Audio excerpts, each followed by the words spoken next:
আবারও স্বাগত প্রোটেক্টর উডেন্ডোর ২১-এর চোখে। এভাবেই সমবায়ের নামে মানুষকে সর্বশান্ত করা হচ্ছে, দেখার কেউ যেন নেই।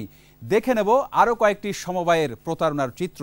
Maxim finance and commerce multipurpose cooperative society limited ১৮,০০০ গ্রাহকের প্রায় ৪০০ কোটি টাকা আত্মসাৎ করে উধাও হয়ে গেছে। একই কায়দায় উধাও হয়েছে আল আকসা ইসলামী মাল্টিপারপাস শ্রমধারা সমবায় সমিতি সহ অনেকগুলো সমিতি।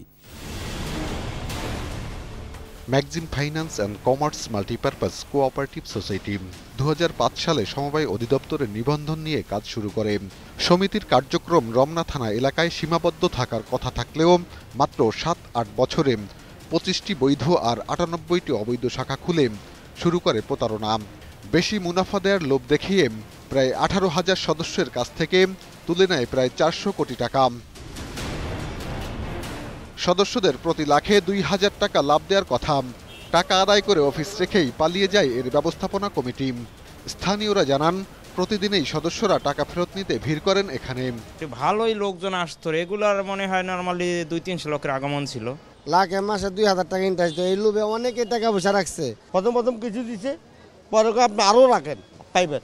সম্পূর্ণ বাটপারি ব্যবসা। যারা লোভে যায় তারা এটার খেসারত খাইছে। অর্থ আত্মসাৎ ও পাচার করায় ম্যাক্সিমের চেয়ারম্যান মফিজুল হক সহ পরিচালনা পর্ষদের ২২ কর্মকর্তার বিরুদ্ধে দুর্নীতি দমন কমিশন ২০১৪ সালে রমনা থানায় একটি মামলা দায়ের করে। মামলায় কয়েকজন কর্মকর্তা জেলে গেলেও টাকা ফেরত পাননি সমিতির সদস্যরা।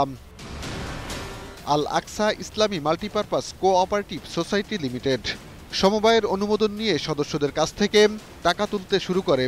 এভাবেই কয়েক বছরেই সদস্যদের কোটি কোটি টাকা আত্মসাৎ করে আত্মগোপনে যায়।